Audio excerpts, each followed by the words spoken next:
आज हम electromagnetic induction का तीसरा लेक्चर देखते हैं। इसमें हम देखेंगे किसी भी लूप में अगर मैग्नेटिक फ्लक्स चेंज करता है तो ईएमएफ कैसे प्रोड्यूस होती है। तो पहली बात ये रहेगी, ईएमएफ होता क्या है? नॉन इलेक्ट्रोस्टैटिक फोर्स का work done, non electrostatic force का वर्क डन।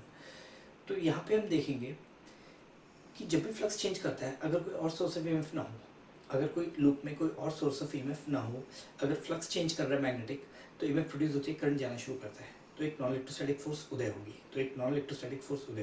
इलेक्ट्रोस्टैटिक फोर्स वो होती है जो चार्ज के द्वारा होती है। तो we'll just see how does a non electrostatic force come into play and what are those non electrostatic forces which cause EMF. तो एक एग्जांपल लेते हैं, पहले एक एग्जांपल लेते हैं।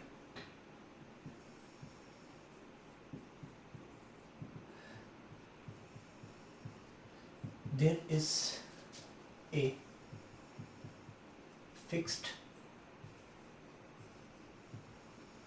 conducting U-shaped rail and a conducting rod CD is moved with velocity v perpendicular to CD as shown। तो एक कंडक्टिंग यू रेलिंग लेते हैं, यहाँ पे एक रॉड रखते हैं CD, यहाँ पे एक रॉड रखते हैं CD, यहाँ पे एक रॉड रखते हैं CD, और स्पेस में एक uniform and constant magnetic field है। इस रॉड को v वेलोसिटी से लेके जाते हैं। This is fixed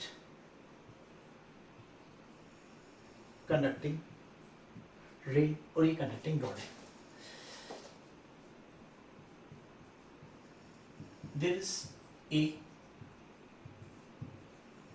uniform and constant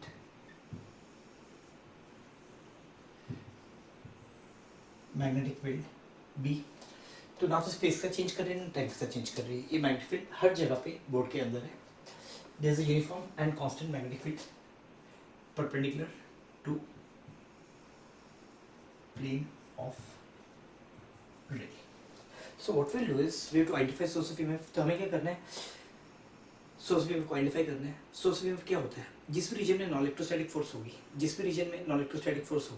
वो एक सोर्स ऑफ ईएमएफ हो सकता है। मैं ये नहीं कह रहा हूँ कि वो होगा।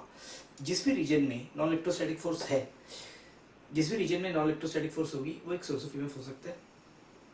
अगर नॉन इलेक्ट्रोस्टैटिक फोर्स नहीं है तो सोर्स ऑफ ईएमएफ नहीं होगा, है तो हो सकता है।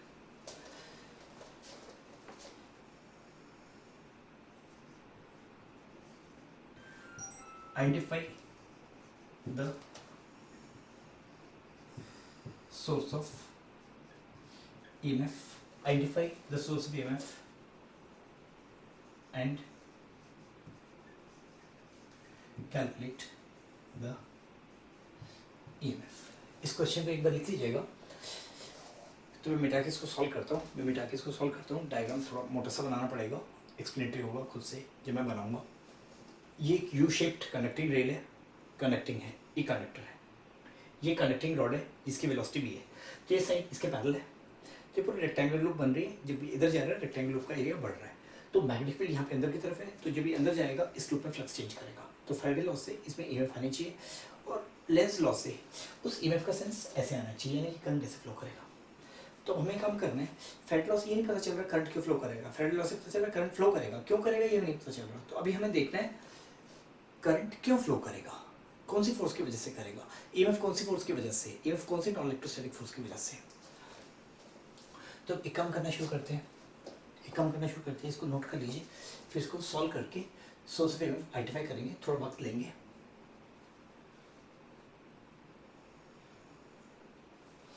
थोड़ा ऊपर का मिटा देता हूँ यहाँ से।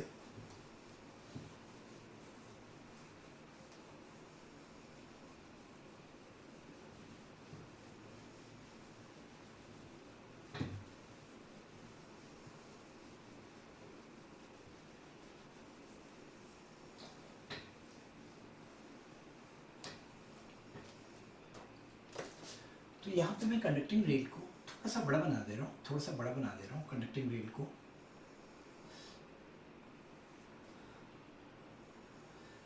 ये रॉड है, ये वायर को थोड़ा मोटा कर दिए, ये वायर को मैंने थोड़ा सा मोटा बना दिया, और यहाँ पे रॉड को ये इस तरह से लगाया हुआ ताकि हिले ना ऊपर, बट रॉड को मैं थोड़ा इस तरह से मोटा करके ड्रॉ कर रहा हूँ। ये रॉड है C और D, इसको लेके जा रहे हैं V वेलोसिटी से। यहाँ पे स्पेस में uniform and constant magnetic field है इस तरह से। तो अब देखते हैं यहाँ पे रॉड की मोशन की वजह से क्या हो रहा है। रॉड की मोशन की वजह से क्या हो रहा है, तो करंट क्यों फ्लो करता है, फ्री इलेक्ट्रॉन्स पे नॉन इलेक्ट्रोस्टैटिक फोर्स पड़ती है। तो यहाँ पे देखते हैं फ्री इलेक्ट्रॉन्स पे कौन सी फोर्स पड़ेगी। हर जगह नेट चार्ज जीरो है, इलेक्ट्रोस्टैटिक हो नहीं सकती, अगर इलेक्ट्रोस्टैटिक होती भी तो ईएमएफ उसकी वजह से नहीं होता, तो हमें नॉन इलेक्ट्रोस्टैटिक फोर्स देखनी है। तो यहाँ पे मैग्नेटिक फील्ड है, नेचुरली सबसे पहले हम मैग्नेटिक फोर्स देखते हैं। तो इस कंडक्टिंग रॉड के अंदर हम लेते हैं फ्री इलेक्ट्रॉन्स, इस कंडक्टिंग रॉड के अंदर हम देखते हैं फ्री इलेक्ट्रॉन्स, उनकी थर्मल मोशन को नेगलेक्ट करते हैं। जब भी रॉड इस तरह से मूव कर रहा है, इस वेलोसिटी की वजह से फ्री इलेक्ट्रॉन्स को वेलोसिटी v मिलेगी, फ्री इलेक्ट्रॉन्स को वेलोसिटी v मिलेगी। कंडक्टर मूव कर रहा है, इसकी वजह से ये फिक्स्ड है, ये फिक्स्ड है, तो थर्मल मोशन नेगलेक्ट करेंगे। अगर थर्मल मोशन नेगलेक्ट करते हैं तो फ्री इलेक्ट्रॉन्स रुके हुए हैं, अगर थर्मल मोशन नेगलेक्ट करते हैं तो फ्री इलेक्ट्रॉन्स रुके हुए हैं। तो यहाँ पे थर्मल मोशन नेगलेक्ट करते हैं, रॉड मूव कर रहे हैं, सारे electrons in absence of thermal motion ऐसे मूव करेंगे, थर्मल मोशन की वजह से कोई करंट नहीं होता है। तो यहाँ पे देखते हैं इलेक्ट्रॉन है V क्रॉस B, अगर ये पॉजिटिव चार्ज होता है V क्रॉस B, इस पे फोर्स ऐसे पड़ती, इस पे फोर्स ऐसे पड़ती, तो इन इलेक्ट्रॉन्स पे फोर्स कैसे पड़ेगी, इन इलेक्ट्रॉन्स पे फोर्स कैसे पड़ेगी EVB। तो इस इलेक्ट्रॉन पे फोर्स EVB पड़ेगी, इस इलेक्ट्रॉन पे भी फोर्स कितनी पड़ेगी EVB, इस इलेक्ट्रॉन पे भी फोर्स कितनी पड़ेगी EVB। तो इस रॉड के अंदर, क्योंकि रॉड पूरी V वेलोसिटी मूव कर रही है, सारे free electrons V velocity move करेंगे, तो इसके अंदर जितने भी इलेक्ट्रॉन्स हैं, इसके अंदर जितने भी इलेक्ट्रॉन्स हैं उस पर फोर्स पड़ेगी EV क्रॉस B। तो note this force on free electrons, अब मेरी बात को ध्यान से सुनना, मैं क्या लिख रहा हूं। This force on free electrons along the length of rod causes the motion of free electrons, causes the motion of free electrons। अब देखते हैं पूरे सर्किट में करंट क्यों फ्लो करेगा, पूरे सर्किट में करंट क्यों फ्लो करेगा। थर्मल मोशन रिलेट करते हैं, शुरू में सारे चार्जेस फ्री इलेक्ट्रॉन्स आयंस तो फिक्स्ड होते हैं, सारे फ्री इलेक्ट्रॉन्स रेस्ट में हैं। तो जैसे ही इस रॉड के अंदर सारे इलेक्ट्रॉन इस साइड जाना शुरू करेंगे, तो इस साइड इलेक्ट्रॉन कम होंगे, इस साइड इलेक्ट्रॉन बढ़ेंगे, इस साइड इलेक्ट्रॉन कम होंगे, इस साइड इलेक्ट्रॉन कम होंगे। तो इलेक्ट्रॉन्स ऐसे मूव कर रहे हैं, तो यहाँ पे पॉजिटिव चार्ज होगा, ये सारे इलेक्ट्रॉन्स रेस्ट में हैं, ये पहले आएंगे, इनको रुक के वापस आना पड़ेगा। तो जैसे ही ये सारे चार्जेस फ्री इलेक्ट्रॉन्स ऐसे करके मूव करना शुरू करते हैं, तो इस साइड एक्सेस फ्री इलेक्ट्रॉन आएगा, ये इस इलेक्ट्रॉन्स को आगे पुश करेंगे, यहाँ पे पॉजिटिव चार्ज आएगा, ये इस इलेक्ट्रॉन्स को भी खींचेंगे, इधर से भी खींचेंगे, क्योंकि ये इधर मूव कर रहे हैं, ये पहले नहीं आएंगे, इधर के आ जाएंगे। तो जब ये इलेक्ट्रॉन्स इधर आएंगे, इधर पॉजिटिव चार्ज आएगा, ये इलेक्ट्रॉन्स इधर आएंगे, तो पूरा करंट फ्लो होना शुरू हो जाएगा, पूरा करंट फ्लो होना शुरू हो जाएगा। तो यहाँ पे देखते हैं इस रीजन में नॉन इलेक्ट्रोस्टैटिक फोर्स है, इस रीजन में नॉन इलेक्ट्रोस्टैटिक फोर्स है। तो ये कंडक्टर जो है V वेलोसिटी से जा रहा है, कंडक्टर जो V वेलोसिटी से जा रहा है, अब ये इलेक्ट्रॉन्स पे जो फोर्स EV पड़ रही है, इसकी वजह से ड्रिफ्ट करंट आएगा। करंट इलेक्ट्रिसिटी में याद कीजिएगा, ये जो फोर्स रॉड के लॉन्ग पड़ रही है, इलेक्ट्रॉन्स एकदम एक्सलेट नहीं होंगे, इलेक्ट्रॉन्स रेस से स्टार्ट करेंगे, कोलाइड करेंगे, रेस से स्टार्ट करेंगे, कोलाइड करेंगे। तो ये सारे इलेक्ट्रॉन्स किसे मूव करेंगे, ड्रिफ्ट वेलोसिटी से। तो सारे इलेक्ट्रॉन्स किसे मूव करेंगे, ड्रिफ्ट वेलोसिटी से। तो करंट जब भी फ्लो करेगा इस पूरी लूप में, करंट जब भी फ्लो करेगा, क्योंकि यहाँ पे करंट फ्लो होना शुरू है पानी की तरह, तो करंट पूरी लूप में फ्लो करेगा। तो यहाँ पे जो इलेक्ट्रॉन्स हैं, ये कंडक्टर फिक्स्ड है, यहाँ पे जो इलेक्ट्रॉन्स हैं इन पे कौन सी वेलोसिटी आएगी, ड्रिफ्ट। यहाँ पे जो फ्री इलेक्ट्रॉन्स हैं इनमें कौन सी वेलोसिटी आएगी, ड्रिफ्ट। यहाँ पे जो फ्री इलेक्ट्रॉन्स हैं इनमें कौन सी वेलोसिटी आएगी, ड्रिफ्ट। ये जो फ्री इलेक्ट्रॉन्स यहाँ पे इनमें ये वाली वेलोसिटी कौन सी आएगी, ड्रिफ्ट। मैं फोर्स नहीं मार रहा। तो ये जो से इलेक्ट्रॉन्स यहाँ पे है, ये फोर्स तो है EV क्रॉस B, ये फोर्स तो है EV क्रॉस B, पर ये इलेक्ट्रॉन जो यहाँ पे मूव करेंगे, हम एज्यूम करेंगे ड्रिफ्ट वेलोसिटी से मूव कर रहे हैं, हम एज्यूम करेंगे ड्रिफ्ट वेलोसिटी से मूव कर रहे हैं। अब देखते हैं इस पर भी कुछ फोर्सेस पड़ेंगी, इस फ्री इलेक्ट्रॉन्स पे फोर्स पड़ेंगी V क्रॉस B। अगर पॉजिटिव चार्ज होता तो इस पे जो फोर्स पड़ेगी वो कितनी होगी, E V D cross B. ये रॉड की वेलोसिटी भी है तो इन पे force E V cross B पड़ेगी, पर इलेक्ट्रॉन मूव कैसे करेंगे, ड्रिफ्ट वेलोसिटी से। In spite of force being acted upon the electrons they are assumed to move with constant velocity because of collisions। ये करंट की थ्योरी है। तो ये जो करंट जा रहा है ड्रिफ्ट वेलोसिटी है, इसकी वजह से भी यहाँ पे जो फोर्स पड़ेगी, अगर पॉजिटिव चार्ज में आते तो फोर्स पर की तरफ आती है, नेगेटिव चार्ज फोर्स ऐसे आएगी। तो ये भी नॉन इलेक्ट्रोस्टैटिक फोर्स है, बट इसकी वजह से ईएमएफ नहीं होगा क्योंकि करंट फ्लो करने में हेल्प नहीं कर रही है। This is component of magnetic force perpendicular to the rod. तो नॉन इलेक्ट्रोस्टैटिक फोर्स जरूरी नहीं कि ईएमएफ प्रोड्यूस करे, नॉन इलेक्ट्रोस्टैटिक फोर्स जरूरी नहीं है कि ईएमएफ प्रोड्यूस करे। नॉन इलेक्ट्रोस्टैटिक फोर्स वही ईएमएफ प्रोड्यूस कर सकती है जो करंट प्रोड्यूस करेगी। तो ये जो नॉन इलेक्ट्रोस्टैटिक फोर्स का कॉम्पोनेंट है इधर परपेंडिकुलर रॉड, ये करंट प्रोड्यूस नहीं करेगा। सिमिलरली यहाँ पे जो इलेक्ट्रॉन सब मूव कर रहे हैं वीडी के साथ, इन पे देखते हैं वीडी क्रॉस बी, इन पे फोर्स कैसे आएगी, ई वीडी इंटू बी। ये इलेक्ट्रॉन है, इन पे फोर्स कैसे आएगी, ई वीडी क्रॉस बी। तो हम देख सकते हैं सिर्फ इस रॉड में जो मैग्नेटिक फोर्स है रॉड के अलोंग, इस पूरा जो पोर्शन रुका हुआ है, इसमें magnetic force perpendicular to wire है, तो ये करंट फ्लो करेगी नहीं। तो इतने रीजन में non electrostatic force is causing flow of current. तो हम यहाँ पे लिख सकते हैं only in the moving conductor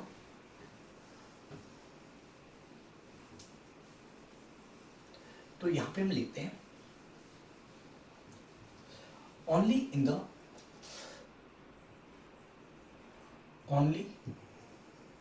in the moving conductor the non-electrostatic force has component along the rod or wire। तो इसको रॉड मान लीजिए, वायर मान लीजिए, तो नॉन इलेक्ट्रोस्टैटिक फोर्स का इसी डायरेक्शन में कंपोनेंट है। Hence this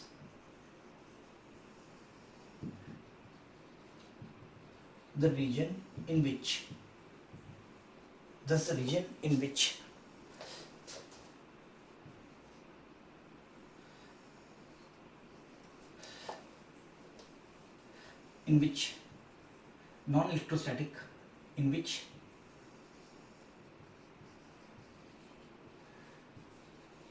non-electrostatic force exists may be a source of EMF। अब इस स्टेटमेंट को जरा ध्यान से देखना, दस रीजन इन विच, तो यहाँ पे हर रीजन में नॉन इलेक्ट्रोस्टैटिक फोर्स है, बट ये non electrostatic force EMF cause नहीं कर रही, तो this not source of EMF। तो यहाँ पे source of EMF is here, source of EMF is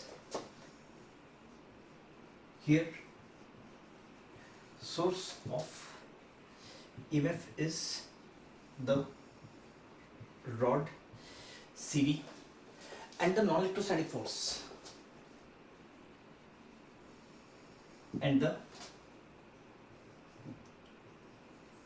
non-electrostatic force is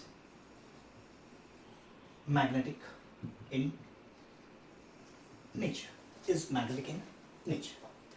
अब मैं एक बात हल्के से बोल रहा हूँ, मैग्नेटिक फोर्स द्वारा किया गया वर्क जीरो होता है, ये हमने पहले सीखा हुआ है।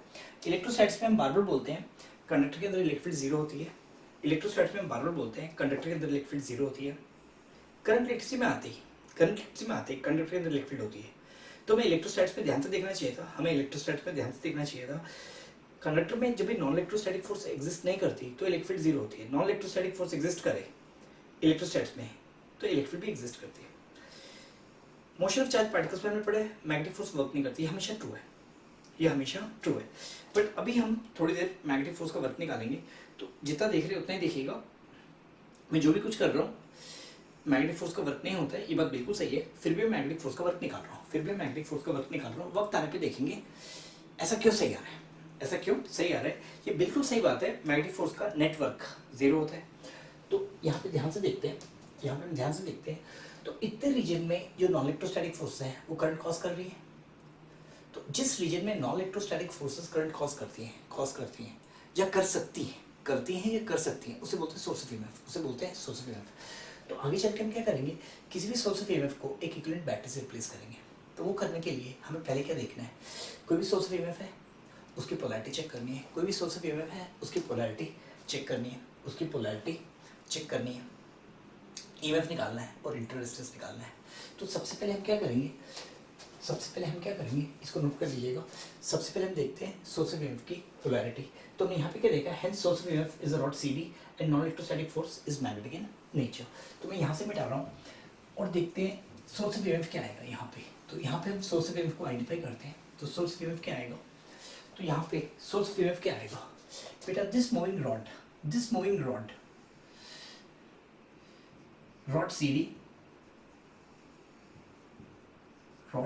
CD is source of EMF। ये non electrostatic force, free electrons में ऐसे जा रही है, कन्वेंशनल करंट ऐसे जाएगा, तो इसमें जो कन्वेंशनल करंट है वो किस तरह से जाएगा, कन्वेंशनल करंट, तो इसमें कन्वेंशनल करंट इस तरह से जाएगा। तो हम नॉन इलेक्ट्रोस्टैटिक फोर्स किस डायरेक्शन में लेंगे, इस डायरेक्शन में। तो यहाँ पे तुमने इलेक्ट्रॉन्स की मोशन लिया है, बट कन्वेंशनल करंट में हम क्या लेते हैं, पॉजिटिव चार्जेस। तो इसमें करंट ऐसे मूव करेगा, तो इसका मतलब this will be something like this kind of battery. तो ये पॉजिटिव टर्मिनल आएगा और ये कौन सा टर्मिनल आएगा, नेगेटिव। ये पॉजिटिव टर्मिनल आएगा और ये कौन सा टर्मिनल आएगा, नेगेटिव। तो सबसे पहले हमने देखी पोलैरिटी, फिर निकालेंगे ईएमएफ, फिर हम निकालेंगे ईएमएफ। सेकेंड पार्ट हम करेंगे ईएमएफ। तो ईएमएफ क्या आएगा बेटा, अगर पोलैरिटी ऐसे है, नॉन इलेक्ट्रोस्टैटिक फोर्स ऐसे है, ईएमएफ क्या होता है, work done in taking unit positive charge from here to here because of magnetic force. तो नेगेटिव चार्ज पे फोर्स ऐसे है, तो ईएमएफ के लिए हम क्या देखते हैं, work done in taking unit positive charge from here to here which force. तो यहाँ पे एक रखते हैं बेटा चार्ज E। तो कन्वेंशनल चार्ज क्या करेंगे, इलेक्ट्रॉन को पॉजिटिव ले लेंगे, मास नहीं लेंगे और वेलोसिटी उल्टी कर देंगे, QE क्रॉस B, Q को भी उल्टा कर दो, V को भी उल्टा कर दो, कोई फर्क नहीं पड़ता। तो फ्री इलेक्ट्रॉन की वेलोसिटी भी है, तो हम मैग्नेटिक फोर्स के लिए चार्ज को पॉजिटिव कर देते हैं, और ड्रिफ्ट वेलोसिटी को ऊपर ले लेते हैं, तो हमें क्या करना है, ये जो सी फोर्स है, एक यूनिट पॉजिटिव चार्ज को ऐसे लेके जा रहे हैं, तो ये रॉड किस वेलोसिटी से मूव कर रहा है, V। तो इस पे फोर्स कितनी पड़ेगी, EVB। कन्वेंशनल चार्ज का चार्ज भी कितना होता है, तो एक यूनिट पॉजिटिव चार्ज है, इसको यहाँ से यहाँ तक, तो E चार्ज पे फोर्स कितनी पड़ रही है, EV क्रॉस B। तो EMF होगा एक यूनिट चार्ज को यहाँ से यहाँ तक, यूनिट चार्ज पे फोर्स कितनी पड़ेगी, V इंटू B। अब ध्यान से देखिएगा, यहाँ पे जब ये रॉड पर मूव कर रहा था, हर पॉइंट की वेलोसिटी V थी। तो जब भी पॉजिटिव चार्ज जा रहा है, हर पॉजिटिव चार्ज हर जगह से उसकी वेलोसिटी V रह रही है, तो यहाँ से यहाँ तक, तो देख सकते हो यहाँ पे हर फ्री इलेक्ट्रॉन पे ये जो फोर्स पड़ रही है सेम पड़ रही है। इसका मतलब जो कन्वेंशनल चार्ज लेके जाएंगे, फोर्स बिल्कुल वैसी रहेंगी जैसे ये पड़ रही है। नेगेटिव की जगह अगली बार हम पॉजिटिव से देखेंगे, क्योंकि ईएमएफ निकालना है।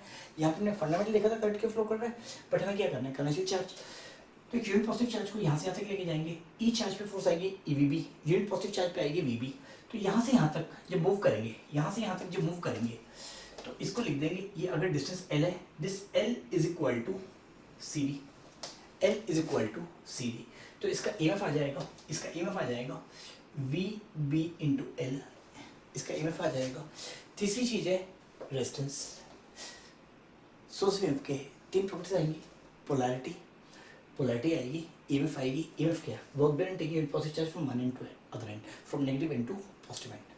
Work done in taking positive charge from negative end to positive end. या तो आप नेगेटिव चार्ज को इस एंड से इस एंड पे निकाल दो, तो आप क्या करो, एक यूनिट नेगेटिव चार्ज को पॉजिटिव से नेगेटिव पे कर दो। अगर आपको नेगेटिव चार्ज से करना है, तो नेगेटिव चार्ज को यूनिट करेंगे, तो इस पे फोर्स कितनी आएगी, VB आएगी, यहाँ से यहाँ तक, VB इंटू L। अब तीसरा है रेजिस्टेंस। इनके बीच में जो रेजिस्टेंस आएगा वो इंटर रेजिस्टेंस होगी। तो inter resistance, internal resistance is equal to resistance of rod is equal to resistance of rod. तो यहाँ पे मैं एक बार फिर से एक्सप्लेन कर रहा हूँ। यहाँ पे मैग्नेटिक फील्ड बी है, हमने सारे फ्री इलेक्ट्रॉन्स लिए हुए हैं, तो ये रॉड जब भी मूव कर रहा है हर फ्री इलेक्ट्रॉन्स की इधर ट्रांसलेशन की वजह से वेलोसिटी भी आएगी। रॉड ट्रांसलेट कर रही है, ध्यान रखना। अब हम ट्रांसलेशन, रोटेशन, रोलिंग सब की बात करेंगे धीरे धीरे करके, क्योंकि रॉड ट्रांसलेट कर रही है उसमें हर फ्री इलेक्ट्रॉन की वेलोसिटी सेम है। तो हर फ्री इलेक्ट्रॉन पे रॉड के लॉन्ग फोर्स आएगी EV क्रॉस बी। तो जैसे ही इलेक्ट्रॉन यहाँ से यहाँ तक आ रहे हैं, इस इलेक्ट्रॉन को यहाँ से यहाँ तक आने का वर्क, क्योंकि ये फोर्स EV क्रॉस बी हमेशा यूनिफॉर्म रह रही है, तो ई चार्ज को यहाँ से यहाँ तक आने का वर्क EVBL, यूनिट चार्ज को आने का VBL। तो EMF क्या होती है, एक यूनिट पॉजिटिव चार्ज को नेगेटिव से पॉजिटिव टर्मिनल तक लेके जाओ, नॉन इलेक्ट्रोस्टैटिक फोर्स का वर्क, या यूनिट नेगेटिव चार्ज को पॉजिटिव से नेगेटिव तक लेके आओ, यूनिट नेगेटिव चार्ज को पॉजिटिव से नेगेटिव टर्मिनल तक लेके आओ, नॉन इलेक्ट्रोस्टैटिक फोर्स का वर्क डन, तो EMF आ जाएगी। तो EMF यहाँ से हम कैसे निकालेंगे, पहले फोर्स आइडेंटिफाई करेंगे। तो यहाँ पे अगर हम फोर्स आइडेंटिफाई कर रहे हैं, करंट कैसे फ्लो कर रहा है, तो पहला बेनिफिट तो आपको लेंस लॉ लगाने की जरूरत नहीं है, आपको साफ दिखाई दे रहा है कौन सी फोर्स की वजह से करंट प्रोड्यूस हो रहा है। तो इस मेथोलॉजी में सबसे बड़ा बेनिफिट क्या है, आपको साफ दिखाई दे रहा है कौन सी फोर्स की वजह से करंट हो रहा है, करंट की डायरेक्शन क्या आएगी, तो लेंस लॉ लगाने की जरूरत नहीं है, उसका वर्क डन निकालेंगे तो EMF आ जाएगा। और सबसे बेटर पार्ट है, यहाँ पे आपको एक पूरे लूप का EMF नहीं है, क्योंकि यहाँ पे EMF नहीं है, आपको साफ दिखाई दे रहा है ये EMF पूरी लूप में नहीं है, ये EMF एक सेक्शन में है। तो आपको साफ दिखाई दे रहा है यहाँ पे फैराडे लॉ से आपको नहीं पता चलेगा EMF कहाँ पे है, वो तो लूप में बताएगा। यहाँ पे आपको साफ पता चल रहा है ये EMF सिर्फ इतने सेक्शन में है, पूरी लूप में नहीं है। तो हम इन नटशल देखते हैं, तो हम एकदम बेसिक EMF की डेफिनेशन से चलेंगे, नॉट फ्रॉम फैराडेज लॉ। हम नॉन इलेक्ट्रोस्टैटिक फोर्स को आइडेंटिफाई करेंगे तो लेंस लॉ लगाने की जरूरत नहीं है, उसका वर्क निकालेंगे तो EMF आ जाएगी, सारी चीज़ें खुद से क्लियर हो जाएंगी। तो बेटा अब कुछ क्वेश्चंस करंट इलेक्ट्रिसिटी बेस्ड करते हैं। इसके बाद ये पहला एग्जाम्पल था, इसको जरा नोट कर लीजिएगा।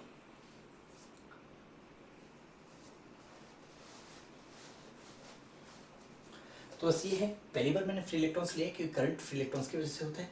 बट जब भी करंट को देखते हैं हम मानते हैं इलेक्ट्रॉन्स ऐसे मूव हो रहे हैं, कन्वेंशनल चार्ज उल्टा मूव कर रहा है। हम मानते हैं इलेक्ट्रॉन्स अगर ऐसे मूव कर रहे हैं ड्रिफ्ट वेलोसिटी से, तो हम मानते हैं पॉजिटिव कन्वेंशनल चार्जेस उल्टा मूव करेंगे।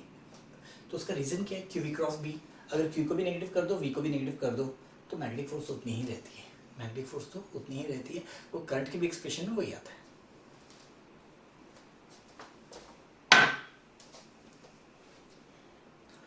तो नेक्स्ट क्वेश्चन लेते हैं, यहाँ पे हम नेक्स्ट क्वेश्चन लेते हैं।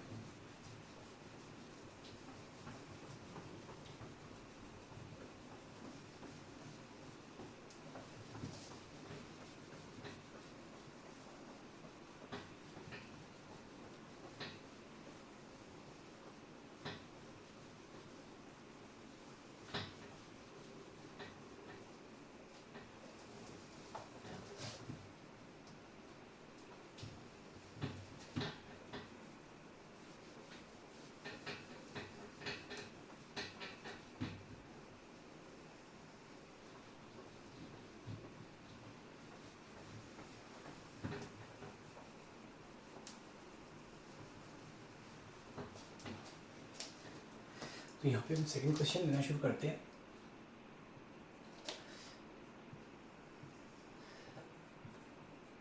There is a fixed conducting rail of U shape. There is a fixed conducting rail of U shape.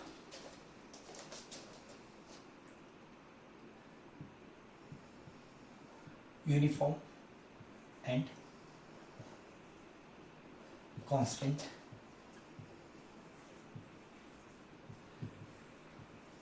magnetic field B naught exists perpendicular to plane of rail.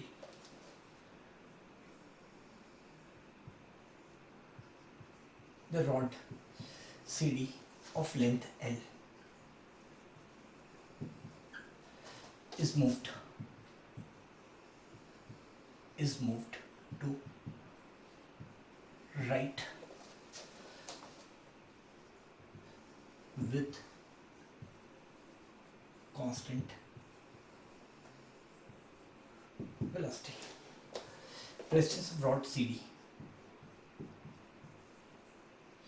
Resistance of rod CD is equal to R. अब मैं question का diagram एक बार draw कर देता हूँ.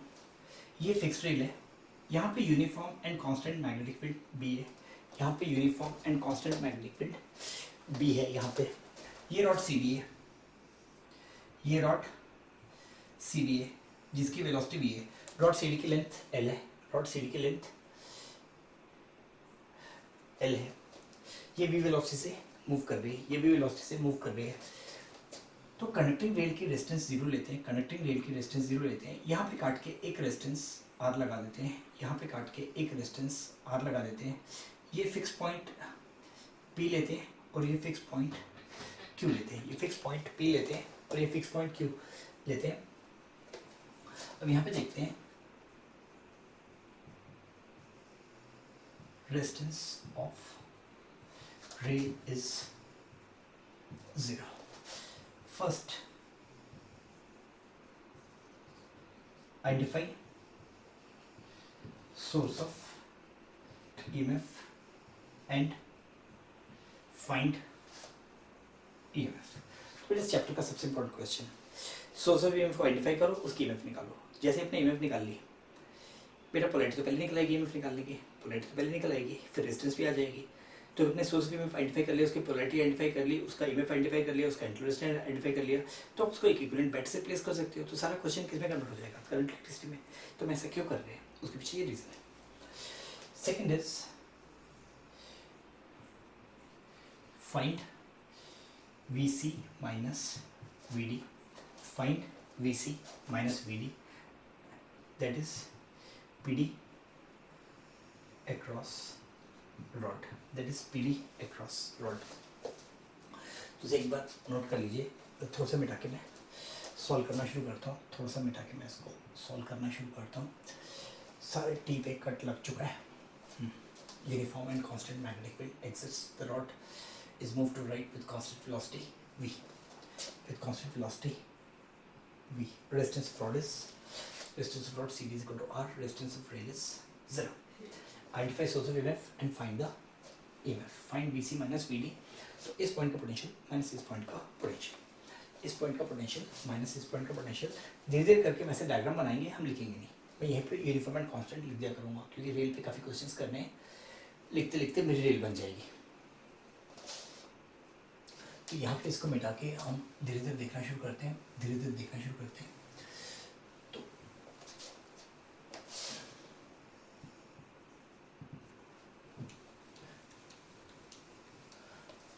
तो सबसे पहले देखते हैं EMF जनरेट कहाँ पे होगी और कौन सी फोर्सेस की वजह से होगी. तो EMF जनरेट होने के लिए कन्वेंशनल चार्ज पे फोर्स पड़नी चाहिए. अब कन्वेंशनल चार्ज पे कितनी तरह की फोर्स पड़ सकती है? कन्वेंशनल चार्ज पे आप सोचते हैं, हम पूरा ब्रॉड एप्लीकेशन करते हैं. कन्वेंशनल चार्ज पे फोर्स पड़नी चाहिए नॉन इलेक्ट्रोस्टैटिक. तो इलेक्ट्रोस्टैटिक नहीं होगी, नॉन इलेक्ट्रोस्टैटिक फोर्स कौन सी पड़ सकती है? मैग्नेटिक. नॉन इलेक्ट्रोस्टैटिक फोर्स कौन सी पड़ सकती है? अभी तक तुम्हें मैग्नेटिक पता है, बाद में एक और आएगी, एक इलेक्ट्रिक आएगी जो कि इलेक्ट्रोस्टैटिक नहीं होगी. आगे चल के हम देखेंगे तीसरे इसके 1-2 लेक्चर्स बाद. तो नॉन इलेक्ट्रोस्टैटिक फोर्स चार्ज पे कौन सी पड़ सकती है? बेटा चार्ज होने की वजह से तो इलेक्ट्रोस्टैटिक पड़ती है, चार्ज होने की वजह से इलेक्ट्रिक भी आती है, उसको हम बाद में देखेंगे. चार्ज की मोशन की वजह से मैग्नेटिक पड़ेगी. चार्ज जब भी होगा तो मास भी होगा, मास पे सेंट्रीफ्यूगल फोर्सेस भी पड़ सकती है. ध्यान रखिएगा, मास पे सेंट्रीफ्यूगल फोर्सेस भी पड़ सकती है, मास पे ग्रेविटेशन फोर्स भी पड़ सकती है. चार्ज के साथ मास भी होता है, चार्ज के साथ मास भी हो सकता है. तो उसमें centrifugal force, zero force, coriolis force, ये सब भी पड़ सकते हैं मास की वजह से. करेक्शन फैक्टर्स जो होते हैं वो भी पड़ सकते हैं. तो यहाँ पे देखते हैं, जब रॉड ऐसे मूव कर रहे हैं तो इसमें जो कन्वेंशनल चार्ज है V क्रॉस B, उस पर फोर्स ऐसे पड़ेगी. तो ये रॉड की वजह से जो इधर की वेलोसिटी है, अब करंट ऐसे फ्लो करेगा, यहाँ पे जो करंट ऐसे फ्लो करेगा, यहाँ पे जो करंट ऐसे फ्लो करेगा, I क्रॉस B, वायर के परपेंडिकुलर फोर्स पड़ेगी, वायर के परपेंडिकुलर फोर्स पड़ेगी. तो हम देख लेते हैं, यहाँ पे ये रॉड ऐसे मूव कर रही है, तो ये जो कन्वेंशनल पॉजिटिव चार्ज है V क्रॉस B, फोर्स ऊपर की तरफ पड़ेगी रॉड के अलॉन्ग, तो ये करंट फ्लो कराएगी. तो ये नॉन इलेक्ट्रोस्टैटिक फोर्स जो मैग्नेटिक है, ये EMF कॉज करेगी. इसकी वजह से करंट ऐसे फ्लो करेगा, करंट अगर ऐसे फ्लो करेगा, करंट ऐसे फ्लो करेगा V क्रॉस B, यहाँ पे कन्वेंशनल चार्ज पे फोर्स ऐसे आएगी, यहाँ पे कन्वेंशनल चार्ज पे फोर्स ऐसे आएगी. तो यहाँ पे भी मैग्नेटिक फोर्सेस पड़ेंगी, बट परपेंडिकुलर टू रॉड पड़ेगी. तो ये ईएमएफ कॉज नहीं करेंगी, तो ये सोर्स ऑफ ईएमएफ नहीं होगा। तो हियर तो क्या लिखेंगे,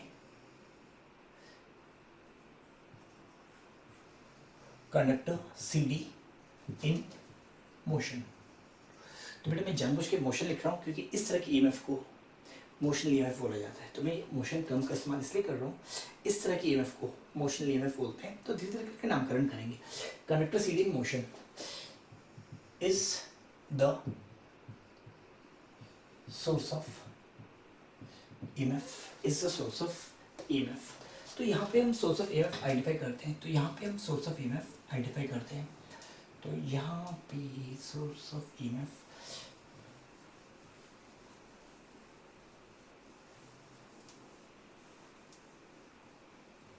यहाँ पे हम सोर्स ऑफ ईएमएफ आइडेंटिफाई करते हैं। तो ये रॉड थी CD, ये रॉड थी CD, इसकी लेंथ ले लेते हैं L, इसकी लेंथ ले लेते हैं L। पिछले क्वेश्चन से ये मूव कर रहा है v वेलोसिटी के साथ, ये मूव कर रहा है v वेलोसिटी के साथ। इसका रेजिस्टेंस स्मॉल r था, इसका रेजिस्टेंस स्मॉल r था, इसका रेजिस्टेंस कैपिटल R था, इसका रेजिस्टेंस कैपिटल R था। तो यहाँ पे हम क्या करेंगे, ये जो सी रॉड CD है, ये जो सी रॉड CD है, इसको अलग से देखते हैं, इसको अलग से देखते हैं। ये CD है, ये रॉड CD है, थोड़ा सा बड़ा करते हैं, इसको थोड़ा सा बड़ा करते हैं।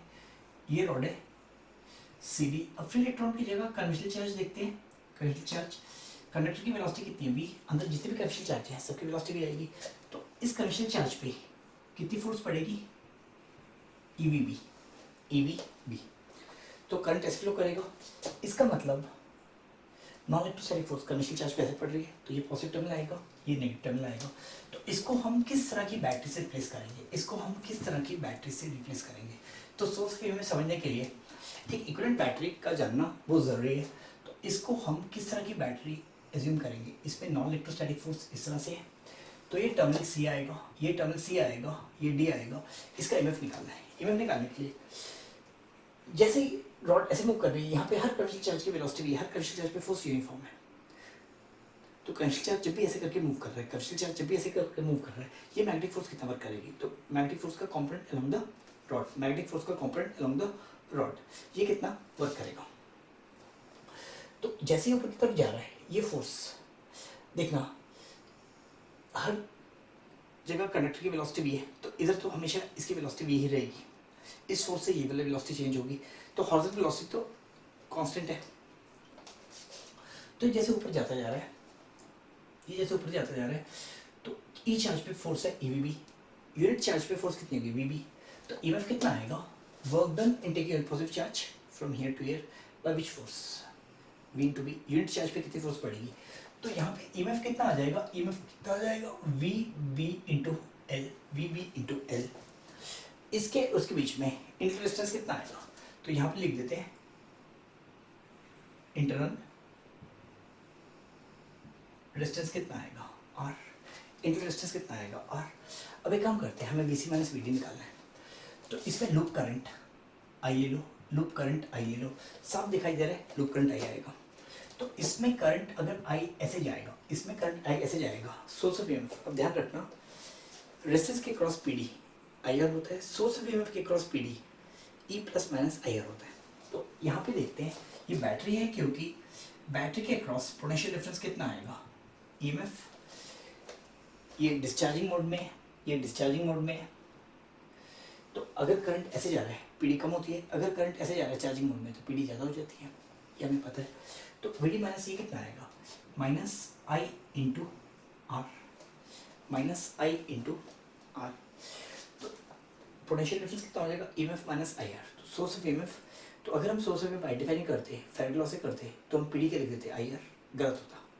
तो हम रॉड को सिर्फ रेजिस्टेंस मान के अगर PD निकाले तो IR ही निकालेंगे। तो ध्यान रखना, फैराडे लॉ से पूरा काम नहीं चलने वाला, तो आपको सोर्स ऑफ EMF आइडेंटिफाई करना पड़ेगा। कहाँ पे है, क्योंकि सोर्स ऑफ EMF के cross PD E plus minus IR होता है, रेजिस्टेंस के क्रॉस PD IR होता है, तो EMF तो हमने निकाल ली। अब I कितना आएगा, लूप EMF। बेटा I कितना आएगा, I निकालने के लिए आई निकालने के लिए अपन क्या करेंगे, ये पूरा सर्किट बनाएंगे, EMF E in resistance R, ये वाला रेजिस्टेंस कितना आ जाएगा आर, ये ईएमएफ आ जाएगी, इसमें करंट आ जाएगा आई, आई कितना आ जाएगा, आई साफ देख सकते हैं, आई आ जाएगा लूप ईएमएफ ई है by R plus capital R, तो ये कितना आ जाएगा B L V by R plus capital R. I को यहाँ पे डालेंगे पोटेंशियल डिफरेंस आ जाएगा, आई को यहाँ पे डालेंगे पोटेंशियल डिफरेंस आ जाएगा। अब मैं कुछ क्वेश्चंस दे रहा हूँ, फिर से दे रहा हूँ, उसको हम ध्यान से करेंगे, तो अब ये देखते हैं सोर्स ईएमएफ कौन सा पार्ट है, जो कंडक्टर रुका हुआ है वो सोर्स ईएमएफ नहीं है, जो कंडक्टर मूव कर रहा है वो सोर्स ईएमएफ है। तो इसका मतलब एक पॉइंट को नोट करते हैं, note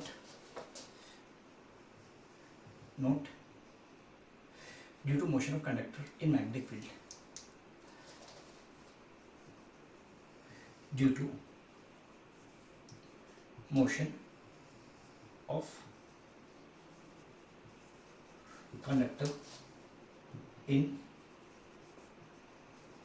magnetic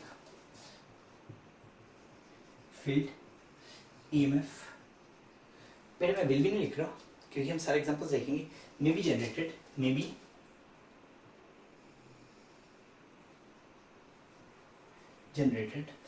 due to motion of conductor in magnetic field, EMF may be generated.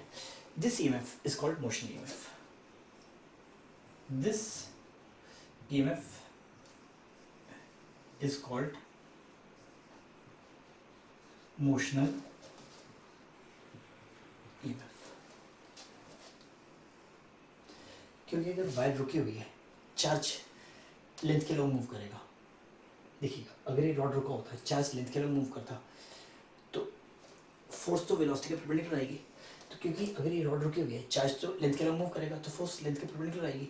तो वो फोर्स तो ईएमएफ कॉज नहीं कर सकती है, वो फोर्स करंट कॉज नहीं कर सकती है। वो क्या करेगी, इलेक्ट्रॉन्स को दीवारों के आसपास पुश कर देगी। तो अभी देखते हैं कुछ क्वेश्चंस, पूरे मोस्टली ईएमएफ के सारे क्वेश्चंस एक्सेप्ट करना शुरू करते हैं। तो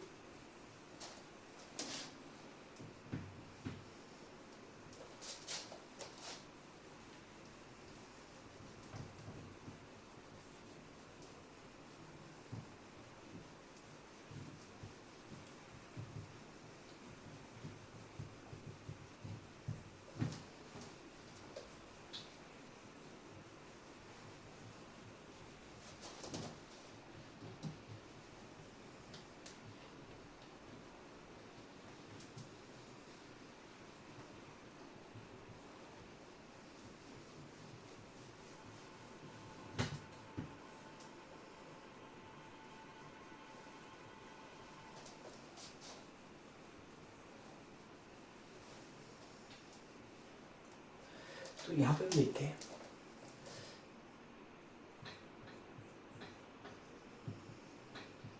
motional EMF due to motion of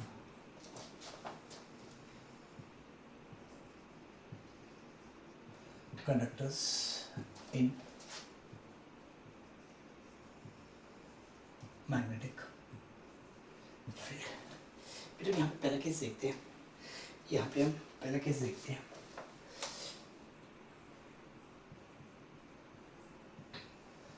motional, तो बेटा फर्स्ट केस देखते हैं।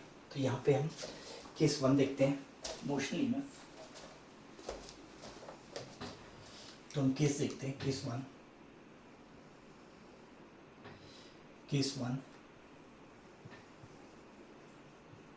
Motional EMF due to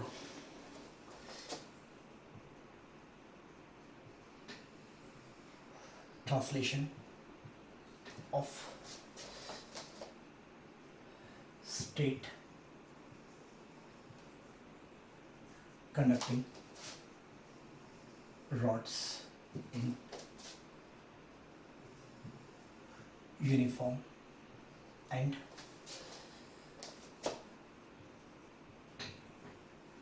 constant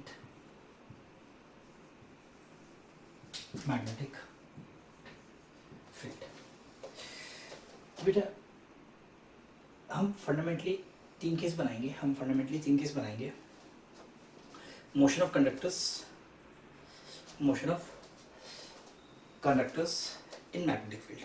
ध्यान रखिएगा मैं क्या बोल रहा हूँ, motion of conductors in magnetic field. तो पहली मोशन होगी ट्रांसलेशन, दूसरी होगी रोटेशन, तीसरी होगी ट्रांसलेशन प्लस रोटेशन। तो हम कंडक्टर्स को पहले ट्रांसलेट करके ईएमएफ देखेंगे, कंडक्टर्स को रोटेट करके ईएमएफ देखेंगे, कंडक्टर्स को ट्रांसलेट प्लस रोटेट करके ईएमएफ देखेंगे। पहले केस में जब ट्रांसलेट करेंगे तो देखेंगे सीधी वायर और अलग अलग ज्योमेट्री की वायर्स होंगी। अब फील्ड यूनिफॉर्म हो सकती है, नॉन यूनिफॉर्म हो सकती है। तो यहाँ पे मैंने यूनिफॉर्म एंड कांस्टेंट लिखा हुआ है। तो पहले केस में तो ट्रांसलेशन होगी, फील्ड यूनिफॉर्म नॉन यूनिफॉर्म हो सकती है, वायर स्ट्रेट से टेढ़ी हो सकती है, वो सारे केस करेंगे। सेकंड केस में रोटेशन होगी, वायर की कोई भी शेप हो सकती है, वो सारे क्वेश्चंस हम देखेंगे। तो सबका एक एक सिंपल क्वेश्चन देखते हैं, बाकी सब हम क्वेश्चंस में डील करेंगे, तो यहाँ पे लिखते हैं there exists uniform magnetic field B in space and a rod of and a conducting rod and a conducting rod of length L and a conducting rod of length L and a conducting rod of length L moves with velocity v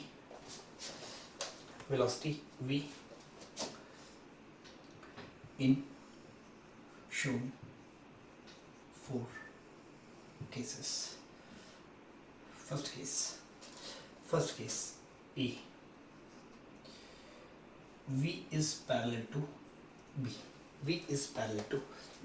तो एक काम करते हैं बेटा, ये rod है, ethane rod है, इसकी लेंथ L है, ये C लेते हैं और ये D लेते हैं। बेटा ये लेंथ L है, इसकी वेलोसिटी लेते हैं ऐसे, ये एंगल रखते हैं 90 डिग्री, और यहाँ पे मैग्नेटिक फील्ड भी रखते हैं ऐसे, तो इसमें हमें ईएमएफ निकालनी है, तो हमने पहला केस लिया V और B पैरेलल है, ये रॉड है, रॉड की थिकनेस काफ़ी कम है, तो यहाँ पे हम देखते हैं रॉड में ईएमएफ कितनी आएगी, तो अपन एक काम करना शुरू करते हैं। जब ये मूव कर रहा है तो कन्वेंशनल चार्ज लेते हैं, charge E, rod V velocity से मूव कर रहा है तो कन्वेंशनल चार्ज V वेलोसिटी से मूव करेगा, तो V क्रॉस B, तो यहाँ पे magnetic force V cross B कितना आ जाएगा, 0। मैग्नेटिक फोर्स कितनी आ जाएगी, तो यहाँ पे this no non electrostatic force, तो यहाँ पे नॉन इलेक्ट्रोस्टैटिक फोर्स, तो यहाँ पे ईएमएफ कितनी आएगी, तो इस पर कोई भी फोर्स नहीं है, तो यहाँ पे ईएमएफ कितनी आ जाएगी, 0, क्योंकि नॉन इलेक्ट्रोस्टैटिक फोर्स है ही नहीं। V और B दोनों अगर पैरेलल आएंगे तो कन्वेंशनल चार्ज पे कोई मैग्नेटिक फोर्स नहीं पड़ेगी। 3 केस और देखते हैं, बेटा सब केस में हमें मोशनल ईएमएफ निकालनी है, तो यहाँ पे मोशनल ईएमएफ फंडामेंटली ट्रांसलेशन की वजह से देख रहे हैं। तो सबसे सिंपल केस देख रहे हैं, स्ट्रेट रॉड, फील्ड यूनिफॉर्म है और रॉड कांस्टेंट वेलोसिटी से जा रहा है।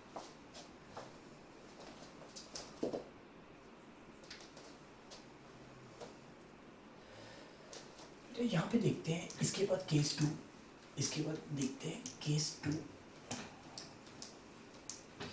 ये बी केस देखते हैं, इसके बाद देखते हैं बी क्या लेते हैं, V is parallel to length vector. मैं लेंथ को वेक्टर को लिख रहा हूँ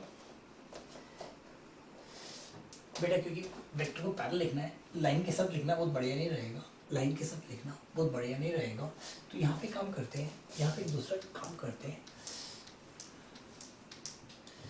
यहाँ पे एक रॉड लेते हैं L, यहाँ पे एक रॉड लेते हैं बेटा ये रॉड सी डी है, ये रॉड सी डी है, ये रॉड सी डी है, तो इस साइड में लेते हैं मैग्नेटिक फील्ड और रॉड की वेलोसिटी को बेटा ऐसे मूव करते हैं।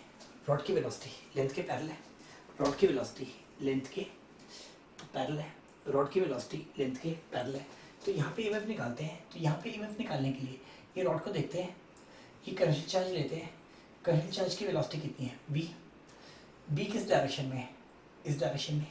b किस डायरेक्शन में है? मैं एक काम करता हूँ, b को अंदर की तरफ कर देता हूँ, b को अंदर की तरफ कर देता हूँ, b को मैं अंदर की तरफ कर देता हूँ, यहाँ पे b को मैं कर देता हूँ अंदर की तरफ। तो बेटा v cross b, v cross b, तो इस करंट चार्ज पे पॉजिटिव पे b अंदर की तरफ है, v क्रॉस b, तो इस पे जो भी मैग्नेटिक फोर्स आएगी, इस पे जो भी मैग्नेटिक फोर्स आएगी, b करता हूँ अंदर की तरफ, इस पे जो भी मैग्नेटिक फोर्स आएगी EV भी आएगी। तो बेटा रॉड की परपेंडिकुलर आएगी। रॉड की थिकनेस 0 है, इसके वजह से कोई चार्ज सेपरेशन नहीं हो पाएगी। रॉड इस तरह से है तो ये फोर्स रॉड के परपेंडिकुलर आ रही है, ये फोर्स रॉड के परपेंडिकुलर आ रही है। तो यहाँ पे पॉजिटिव टर्मिनल आएगा, ये नेगेटिव टर्मिनल आएगा।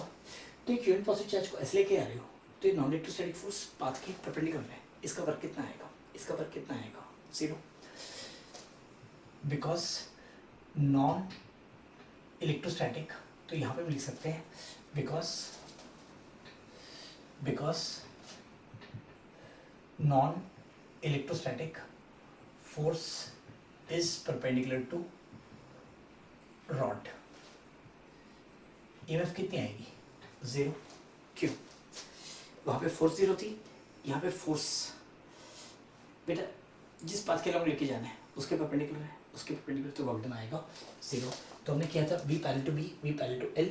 अब तीसरा देखते हैं B पैरेलल टू L। अब तीसरा देखते हैं बेटा C केस देखते हैं B parallel to L, B parallel to L। तीसरा केस देखते हैं और यहाँ पे ईएमएफ निकालने की कोशिश करते हैं, यहाँ पे ईएमएफ निकालने की कोशिश करते हैं।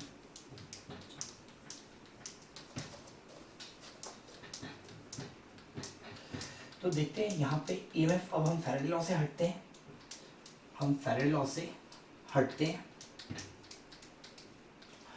और देखते हैं ईएमएफ कुछ भी नहीं है, नॉन इलेक्ट्रोस्टैटिक फोर्स आइडेंटिफाई करनी है, यानी कि हमें न्यूट्रल लॉ लगाने हैं। किस पे? कन्वेंशनल चार्ज पे। न्यूट्रल लॉ किस पे लगाने हैं? कन्वेंशनल चार्ज पे। ये देखते हैं, ये रॉड है,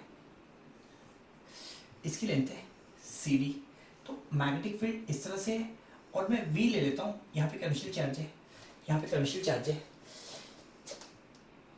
बेटा। V ले लेता हूँ ऐसे, V ले लेता हूँ ऐसे, B और L पैरेलल है, B और L पैरेलल है। तो आप देख सकते हो V cross B, V cross B is perpendicular rod. तो आप देख सकते हो because non electrostatic force on unit positive बेटा ई चार्ज पे फोर्स पड़ेगी EV cross B, unit positive charge पे, कैंसिल चार्ज पे V क्रॉस B, तो वो किस तरफ आएगी? Unit charge is perpendicular to rod CD।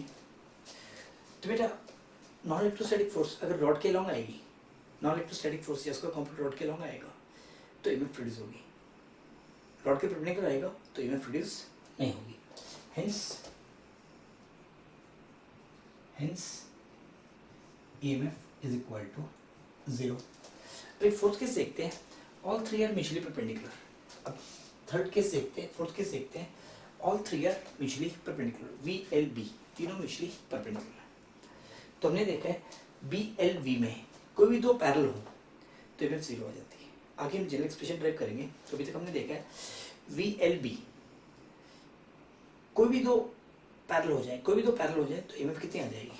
0। तो EMF कितनी आ जाएगी? 0। अभी लास्ट केस देखते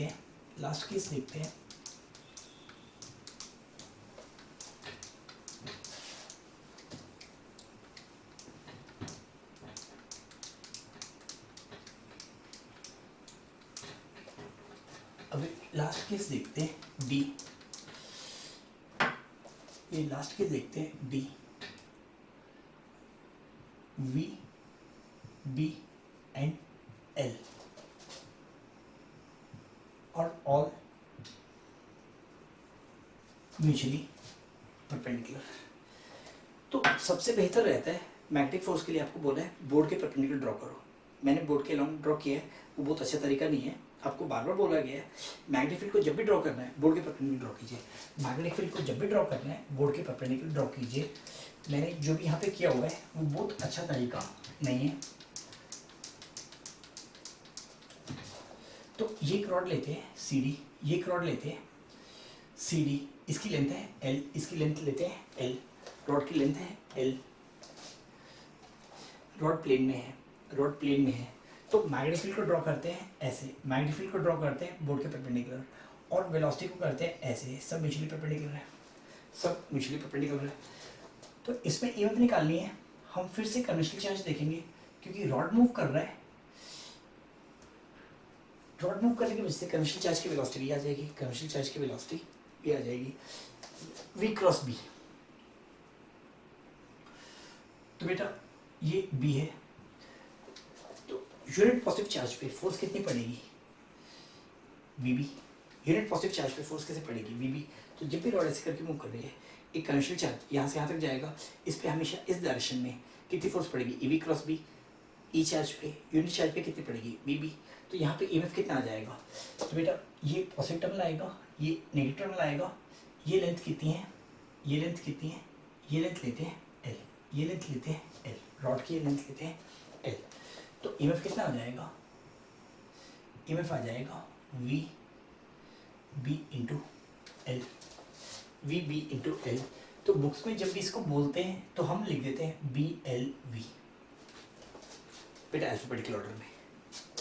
तो जब इसको लिखा जाता है इन जनरल अल्फाबेटिकल ऑर्डर में लिखा जाता है B L B, but force into displacement, unit positive charge force into displacement में वी वी लिखता हूँ, बट मैक्सिमम लोग बी एल वी लिखते हैं। तो इसको जरा देखिएगा, एक दो क्वेश्चंस देता हूँ फिर इसको सॉल्व करते हैं।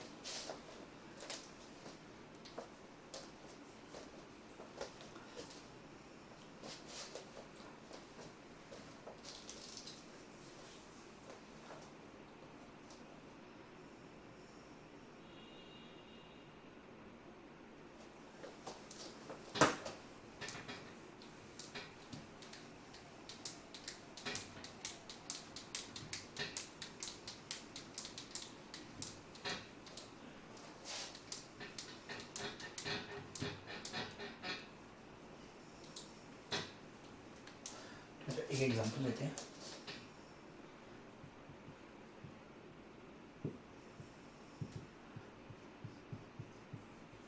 There is uniform and constant. There is uniform and constant. There is uniform and constant magnetic field B perpendicular to plane of, बेटा मैं बोर्ड की जगह पेज ही लिख देता हूँ क्योंकि perpendicular to plane of board लिखना चाहिए, पर आपको लिखना है plane of page.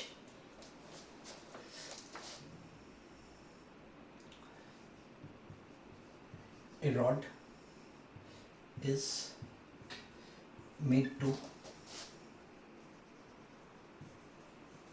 translate with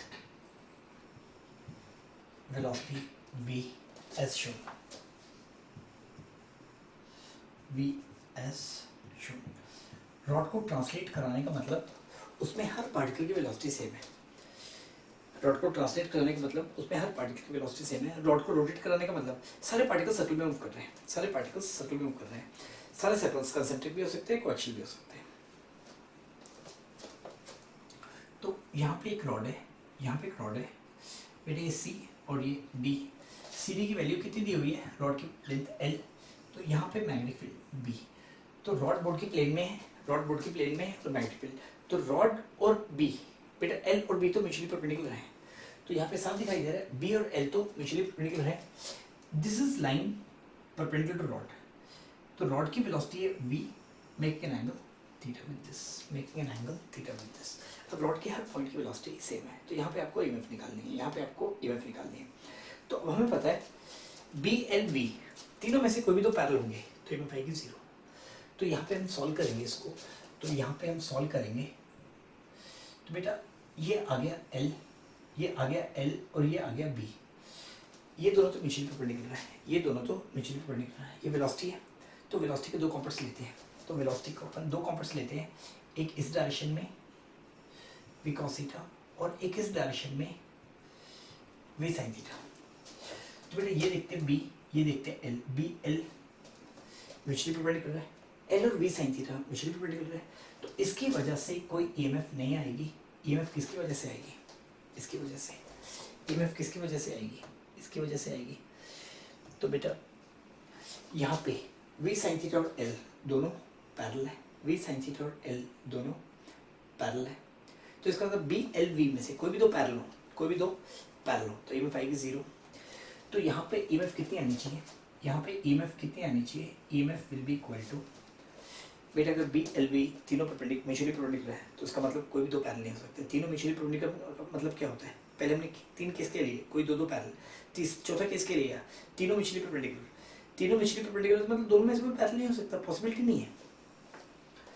तो यहाँ पे EMF कितना हो जाएगा? ये v sin थीटा और L पैरेलल है, तो v sin थीटा की वजह से देखो करंटली चार्ज ऐसे करके मूव कर रहा है, तो फोर्स तो रॉड के परपेंडिकुलर आएगी, फोर्स तो वेलोसिटी के परपेंडिकुलर आती है, तो फोर्स रॉड के अलोंग आने के लिए, फोर्स रॉड के अलोंग आने के लिए बेटा B और V दोनों का रॉड के परपेंडिकुलर होना जरूरी है, B और V दोनों का रॉड का परपेंडिकुलर होना जरूरी है। इस बात पे जरा देखिएगा, क्योंकि magnetic force QV cross B V के भी परपेंडिकुलर आती है और B के भी परपेंडिकुलर आती है।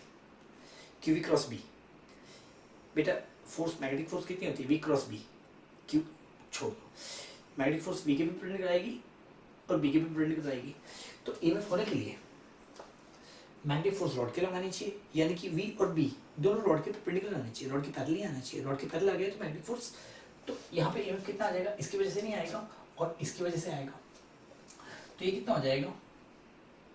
B L V cos theta, ये कितना हो जाएगा? B L V cos theta. तो अब इसकी हम जनरल डेरिवेशन करेंगे, EMF and potential difference across A rod, तो इसको यहाँ तक नोट कर लीजिए। तो इसके बाद हम फिर से कुछ नए टॉपिक्स लेके आगे स्टार्ट करते हैं।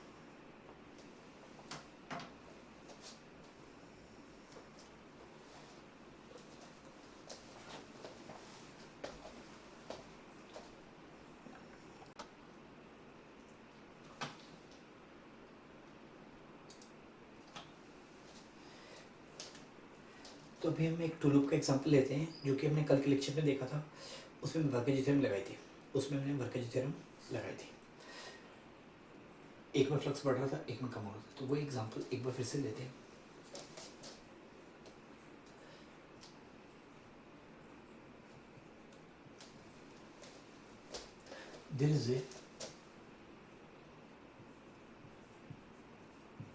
There is a rectangular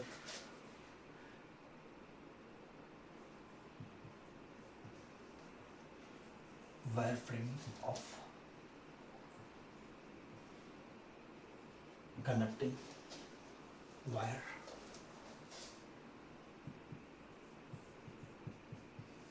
fixed in space.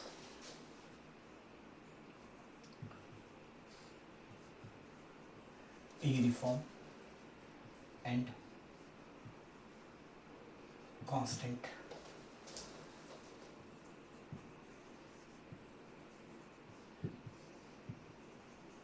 magnetic field. A uniform and constant magnetic field B naught exists perpendicular to wireframe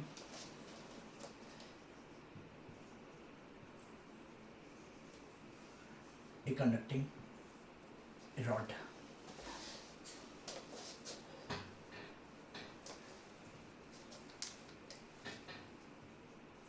A rod of length L, resistance R is moved with constant velocity v with constant velocity v perpendicular to length as shown. Find current through each resistance. Find current through each resistance. तो यहाँ पे हम circuit बना लेते हैं. ये एक rectangular wire frame है. रेक्टेंगुलर वायर फ्रेम है. यहाँ पे काट के एक रेजिस्टेंस डालते हैं R1. एक रेजिस्टेंस डालते हैं R1. यहाँ पे काट के एक दूसरा रेजिस्टेंस डालते हैं R2. ये वायर फ्रेम फिक्स्ड है. यहाँ पे एक रॉड रखते हैं CD. यहाँ पे एक रॉड रखते हैं CD. इसकी लेंथ है L. इसका रेजिस्टेंस है R. इसको एक वेलोसिटी देते हैं V इस तरह से, और uniform and constant magnetic field B naught है. Uniform and constant magnetic field B naught है. तो यहाँ पे देखते हैं B, L और V तीनों म्यूचुअली परपेंडिकुलर है. B, L और V तीनों म्यूचुअली परपेंडिकुलर है. रॉड ट्रांसलेट कर रही है. मैं बार बार बोल रहा हूँ क्योंकि रोटेशन और रोलिंग देखना बाकी है.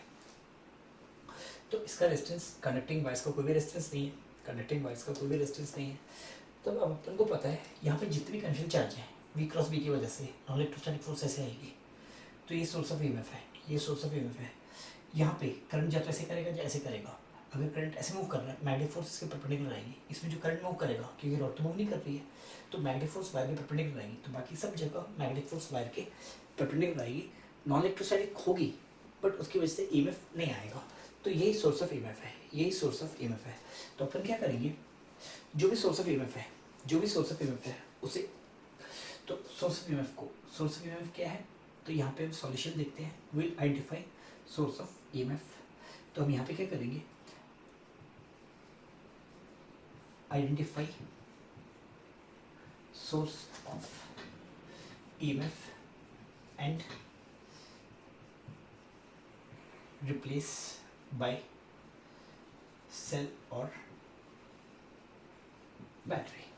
तो यहाँ पे सोर्स ऑफ EMF कितना आएगा, ये रॉड आएगी, ये रॉड आएगी CD, ये रॉड आएगी CD, ये रॉड आएगी CD. इसको थोड़ा मोटा कर दूँ ताकि हम ठीक तरह से पढ़ पाएँ. ये कन्वेंशनल चार्ज, इसकी वेलोसिटी V. तो यूनिट पॉजिटिव चार्ज पे, तो यूनिट पॉजिटिव चार्ज पे जो फोर्स आएगी वो कितनी आएगी, इस साइड में फोर्स आएगी V इंटू B. इस साइड में फोर्स आएगी V इंटू B. तो फोर्स ऐसे आएगी. तो ये इस तरह की बैटरी बनेगी, ये इस तरह की बैटरी बनेगी. ये पॉजिटिव टर्मिनल, ये नेगेटिव टर्मिनल, ये पॉजिटिव टर्मिनल. तो इस सोर्स ऑफ EMF को इक्विवेलेंट बैटरी से रिप्लेस कर सकते हैं. सोर्स ऑफ EMF को हम इक्विवेलेंट बैटरी से रिप्लेस कर सकते हैं. सोर्स ऑफ EMF को, तो यहाँ पे EMF आ जाएगा B, L, V और इंटू रेजिस्टेंस कितनी आ जाएगी, जो भी रॉड की रेजिस्टेंस है, जो भी रॉड की रेजिस्टेंस है. तो हम क्या करेंगे, इस सर्किट में जो भी सोर्स ऑफ EMF है उसको आइडेंटिकल बैटरी से, उसे इक्विवेलेंट बैटरी से रिप्लेस कर देंगे, उसे इक्विवेलेंट बैटरी से रिप्लेस कर देंगे. तो इस क्वेश्चन को what we are going to do is, तो जैसे कि हमने कल के लेक्चर में देखा था वर्कली थ्योरम लगाना, नहीं हम पॉइंट पोटेंशियल मेथड लगा के ही करेंगे. हम पॉइंट पोटेंशियल मेथड लगा के ही करेंगे. तो व्हाट वी डू इज, तो हमें एकदम क्लियर हो गया. यहाँ पे अपन को क्या करना है, इस सर्किट को इसमें कन्वर्ट कर देना है, इस सर्किट को इसमें कन्वर्ट कर देना है. ये आएगा R2. यहाँ पे और यहाँ पे इस पोलैरिटी पे बैटरी डालेंगे जिसका EMF E है और इंटर रेजिस्टेंस R है. तो ये EMF कितना आएगा, BLV. तो अब हम कहीं पे भी पोटेंशियल डिफरेंस और करंट बहुत आराम से निकाल सकते हैं. तो यहाँ पे अपन क्या करेंगे, बेटे ये दोनों आ जाएंगे पैरेलल में. बैटरी की तो करंट निकालना है, तो ये दोनों पैरेलल में आ जाएंगे. एनालिसिस बहुत इजी हो जाएगी. अब पॉइंट पोटेंशियल मेथड लगाइए या कैसे भी करके इसको बहुत आराम से सॉल्व कर सकते हैं. तो हमें क्या करना है, तो हम यहाँ पे पूरे चैप्टर की थीम देखते हैं। हम पूरे चैप्टर की थीम देखते हैं। तो पूरे चैप्टर में फैराडे ने एक मेथड दिया है, उसमें हम ये निकाल सकते हैं ईएमएफ, ये निकाल सकते करंट। क्यों आया हम नहीं कर सकते? दूसरा तरीका क्या है, हम सोर्स ऑफ ईएमएफ को आइडेंटिफाई करते हैं।